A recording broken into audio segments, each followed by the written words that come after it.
Hello అండి, అందరికీ నమస్కారం. ఈ వీడియోలో వచ్చేసి కామదా ఏకాదశి రోజున నేను ఆచరించిన పూజా విధానం గురించి మీతోటి షేర్ చేసుకోబోతున్నాను. చైత్రమాసం శుద్ధపక్షంలో వచ్చే ఏకాదశి తిథిని కామదా ఏకాదశి అంటారండి. ఈ కామదా ఏకాదశికి సంబంధించి వీడియోలు కూడా మన ఛానల్లో ఉన్నాయి. ఇంట్రెస్ట్ ఉన్న వాళ్ళు ఒకసారి చెక్ చేయొచ్చు. నేనైతే ఫస్ట్ సూర్యోదయానికి ముందుగా నిద్ర లేచి ఇల్లు మొత్తం క్లీన్ చేసుకొని ఆ తర్వాత తలస్నానం చేసి ఫస్ట్ అయితే దీపారాధన, నిత్య దీపారాధన చేసుకుంటాం కదా, అవైతే కంప్లీట్ చేశానండి. ఎందుకంటే మనకి ఈ పూజ అంతా ఆచరించాలంటే ఇలాగ పిండి దీపాలు ఇవంతా చేసుకొని మిగతా పూజ అంతా స్తోత్రాలు అవన్నీ చదువుకుంటాం కదా, అవంతా కొంచెం టైం పడుతుంది. కాబట్టి ఫస్ట్ నిత్య దీపారాధన అయితే కంప్లీట్ చేసి తర్వాత బాక్సులు కుకింగ్ సెక్షన్ మొత్తం కంప్లీట్ చేసి వాళ్ళు ఆఫీసులకు కానీ స్కూల్కి కానీ వెళ్ళిపోయాక పాప కానీ హస్బెండ్ కానీ ఆ తర్వాత వచ్చేసి 9 o'clockకి 9-9:30 మధ్యలో అలా స్టార్ట్ చేశానండి. ఇలాగా ఫస్ట్ అయితే బియ్యం పిండిని పాలు ఇంకా బెల్లం వేసేసి ఈ విధంగా మిక్స్ చేసుకొని కొంచెం సేపు పక్కన పెట్టుకోవాలి. ఎందుకంటే మనకి విరగకుండా నీట్గా వస్తాయి అన్నమాట ప్రమిదలు అనేవి చేసుకున్నప్పుడు. అలా కొంచెంసేపు పక్కన పెట్టడం వల్ల ఒక 10-15 మినిట్స్ పక్కన పెట్టి ఆ తర్వాత ఇలాగా దీపాలను అయితే ప్రిపేర్ చేస్తున్నాను. ఈ దీపాలను అయితే 2 మామూలుగా దేవుని దగ్గర పెట్టడానికి చేసుకున్నాను పెద్దయి, ఒక 7 నీరాజనం ఇవ్వడానికి చేసుకున్నాను, ఇంకొకటి వచ్చేసి తులసమ్మ దగ్గర పెట్టుకోవడానికి చేసుకున్నాను అనమాట. ఇప్పుడు ఇలా ప్రిపేర్ చేసుకున్న దీపాలకి ఫస్ట్ నామం బొట్లతో అయితే నేను ఈ విధంగా అలంకరణ చేసుకుంటున్నాను. పెద్ద దీపాలకి కొంచెం ప్లేస్ ఉంటుంది కాబట్టి ఈ విధంగా నామం బొట్లు పెట్టుకోవడానికి మంచిగా వస్తుందండి. చిన్న దీపాలు కొంచెం చిన్నగా ఉంటాయి కాబట్టి నేనైతే మామూలుగా నార్మల్ కుంకుమ ఇంకా గంధం బొట్లతోటి అలంకరణ చేసుకుంటాను. వీటికైతే మాత్రం ఇలాగ నామాలు అయితే పెట్టుకుంటాను అనమాట. ఈ నామం బొట్టులో కుంకుమ పెట్టేటప్పుడు ఇలాగ నేనైతే పొడిగానే తీసుకొని పెడుతున్నానండి. లేదు అనుకుంటే కొంచెం వాటర్లో కూడా మిక్స్ చేసి పేస్ట్లా చేసుకొని ఏదైనా పుల్లతో కానీ లేదా కొంచెం చేత్తోనే సన్నగా కూడా పెట్టుకోవచ్చు. నేనైతే మాత్రం ఇక్కడ మామూలు పొడిలాగే పెట్టేస్తున్నాను అనమాట. ఈ విధంగా 2 పెద్ద దీపాలైతే నామం బొట్లతోటి అలంకరణ చేసుకున్నాను. మిగతా చిన్న దీపాలకు మాత్రం నేను నార్మల్గా అంటే ఇలాగ ఈ విధంగా కుంకుమ ఇంకా గంధాన్ని అలంకరణ చేశాను. మిగతా దీపాలన్నింటినీ కూడా ఈ విధంగానే బొట్లు పెట్టుకొని రెడీగా ఉంచుకున్నాను అనమాట. ఇలా రెడీ చేసుకున్న తర్వాత ఇప్పుడు ఇందులోకి ఆవు నెయ్యి ఇంకా ఒత్తులు వేసుకోవాలి కదా, అదైతే చేస్తున్నాను ఇక్కడ. ఫస్ట్ అయితే ఆవు నెయ్యిని తీసుకున్నానండి. ఎందుకంటే మనం కొంచెం ఈ పిండి దీపాలు పెట్టుకునేటప్పుడు ఖచ్చితంగా మ్యాక్సిమం వీలైతే ఆవు నెయ్యితో వెలిగిస్తేనే మంచిది. నేనైతే అందుకోసం ఆవు నెయ్యి అయితే తీసుకున్నాను. ఇన్ కేస్ లేదు అనుకుంటే మీరు నువ్వుల నూనె అయినా వాడుకోవచ్చు. ఈ ఏకాదశి ఇంకా అదిగాక పిండి దీపాలు కాబట్టి నాకు ఆవు నెయ్యితోనే వెలిగించడం కొంచెం అలవాటు కాబట్టి ఈ విధంగా అయితే నేను ఆవు నెయ్యిని వేసుకున్నాను. నెక్స్ట్ వచ్చేసి ఇక్కడ ఒత్తులు తీసుకుంటున్నాను కదా, ఇవి కూడా ఆవు నెయ్యిలో తడుపుకొని రెడీగా ఉంచుకున్నానండి. దానికోసం ఇలాగ ఈ ఒత్తుల్ని 2 తీసుకొని మళ్ళీ ఈ ఆవు నెయ్యిలో వేసేస్తున్నాను. ఇలా ఎప్పుడూ కూడా ఒత్తుల్ని నానబెట్టుకొని రెడీగా ఉంచుకుంటానండి. ఎందుకంటే గుడికి వెళ్ళినప్పుడు కూడా మనకి ఇలాగా ఉంటే ఏంటంటే ఈజీగా వెలిగించడానికి బాగుంటుందన్నమాట, అక్కడ దీపం పెట్టడానికి కూడా. అందుకని ఇంట్లో అయినా సరే ఎప్పుడైనా వెలిగించాలంటే కూడా మనకి అలా నానిన ఒత్తులు అయితే తొందరగా వెలుగుతాయి, చక్కగా కొంచెం ఎక్కువసేపు మంచిగా వెలుగుతాయి. అప్పటికప్పుడు నానబెట్టే వాటికంటే కూడా కొంచెం ఇలా ముందుగా నానబెట్టుకోవడం వల్ల బాగుంటుంది మనకి వెలిగించడానికైనా, లేకపోతే తొందరగా గుడికి వెళ్ళడానికి కావాలన్నప్పుడు కూడా రెడీగా ఉంటాయి కదా.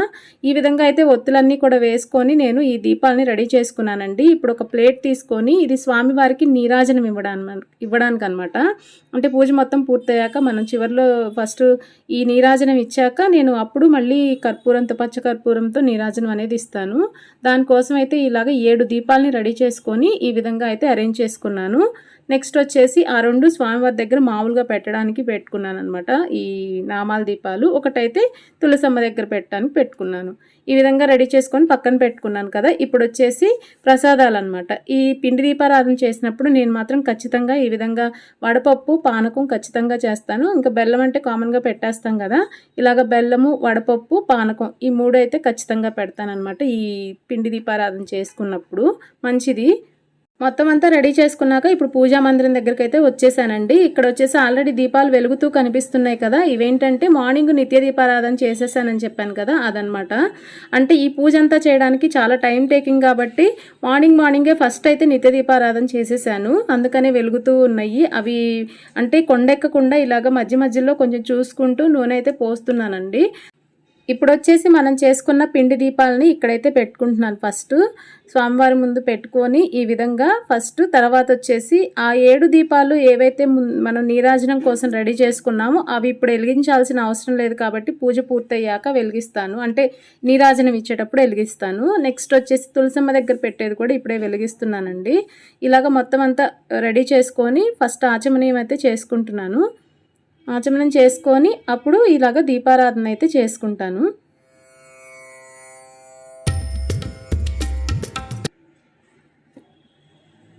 దీపారాధన అయితే చేసుకున్నానండి. ఇప్పుడు దీపారాధన చేసుకున్నాక ఒకసారి మళ్ళీ అక్కడ అక్షంతలు ఇంకా పూలు పెట్టుకొని ఇప్పుడు తులసమ్మ దగ్గర పెట్టే దీపాన్ని మాత్రం తులసమ్మ దగ్గర పెట్టడానికి తీసుకున్నాను అనమాట.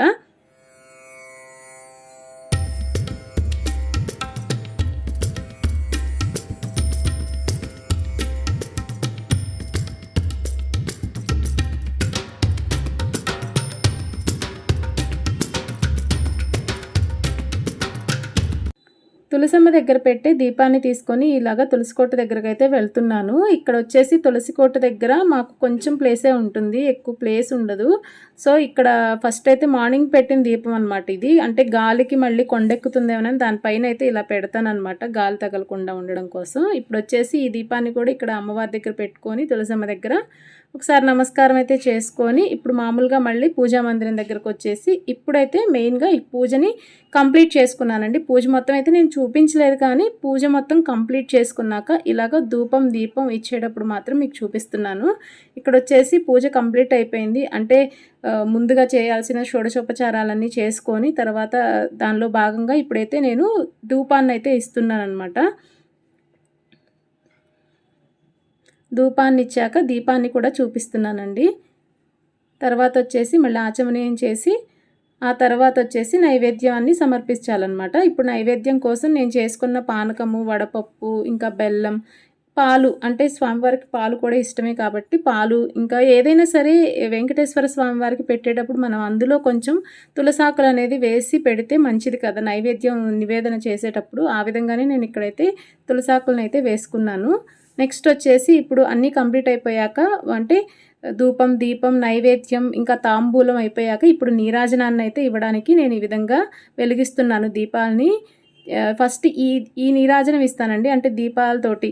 ఎప్పుడైనా సరే ఇలాగా మనం స్పెషల్ పూజ చేసుకునేటప్పుడు ఈ పిండి దీపారాధనతో కానీ ఇలాగా మనం ఒక చిన్న దీపమైనా చేసి, ఇలా 7 చేయలేకపోయినా ఒక చిన్న దీపమైన పిండితో చేసి ఫస్ట్ దానితోటి నీరాజనం ఇచ్చి ఆ తర్వాత కర్పూర నీరాజనం ఇస్తే చాలా మంచిదన్నమాట. అందుకోసం నేనైతే ఈ స్వామివారికి 7 సంఖ్య ఇష్టం కాబట్టి నాకు మ్యాక్సిమం వీలున్నంత వరకు నేను ఈ ఏకాదశి పూజల్లో కానీ ఇలాగా వెంకటేశ్వర స్వామికి స్పెషల్గా ఏదైనా పూజ చేసుకున్నప్పుడు, ఇలా పిండి దీపారాధన చేసుకున్నప్పుడు ఈ విధంగా 7 దీపాలతో ఈ నీరాజనం ఇవ్వడం నాకు కొంచెం అలవాటు కాబట్టి నేను 7 దీపాలు అయితే చేసుకున్నాను. మీరు కావాలంటే ఒక్క దీపంతో అయినా సరే నీరాజనం ఇస్తే చాలా మంచిదండి. ఇలాగా దీపారాధనతో నీరాజనం అయితే అయిపోయింది కదా. ఇప్పుడు నేను కూడా ఇలాగా అద్దుకొని కళ్ళకు అద్దుకొని ఆ తర్వాత పచ్చకర్పూరంతో మళ్ళీ నేనైతే నీరాజనం అయితే ఇస్తున్నాను అనమాట. పచ్చకర్పూరం అంటే స్వామివారికైనా ఇంకా అమ్మవారికైనా చాలా ఇష్టం కాబట్టి మ్యాక్సిమం వీలైతే పచ్చకర్పూరంతో ఇచ్చుకుంటే మంచిదన్నమాట. ఇక్కడైతే నేను ఈ విధంగా పచ్చకర్పూరం అయితే తీసుకొని మళ్ళీ ఇలాగా కర్పూర నీరాజనాన్ని అయితే ఇస్తున్నాను. ఇప్పుడు ఫస్ట్ దీపాలతో నీరాజనం ఇచ్చాం కదా, ఇప్పుడు కర్పూరంతో అనమాట.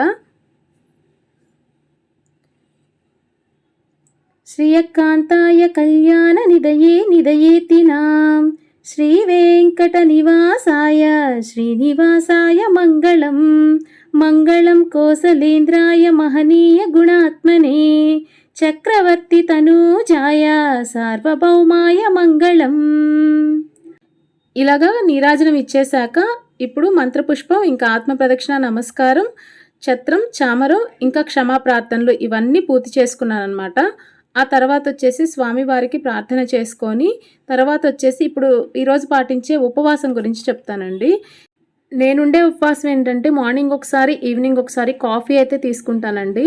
ఇంకా వండినవి ఉడికించిన పదార్థాలు మాత్రం ఏవి కూడా తీసుకోను.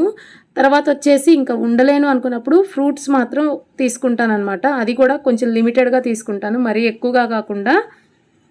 ఫ్రూట్స్ అది కూడా మార్నింగ్ కాకుండా కొంచెం ఆఫ్టర్నూన్ 3 తర్వాత అట్లాగా తీసుకోవడానికి ట్రై చేస్తాను. నెక్స్ట్ వచ్చేసి ఇంకా డే మొత్తం మాత్రం వండినయి, ఉడికించినయి టిఫిన్లు కానీ, అన్నాలు కానీ ఏమి కూడా తీసుకోను.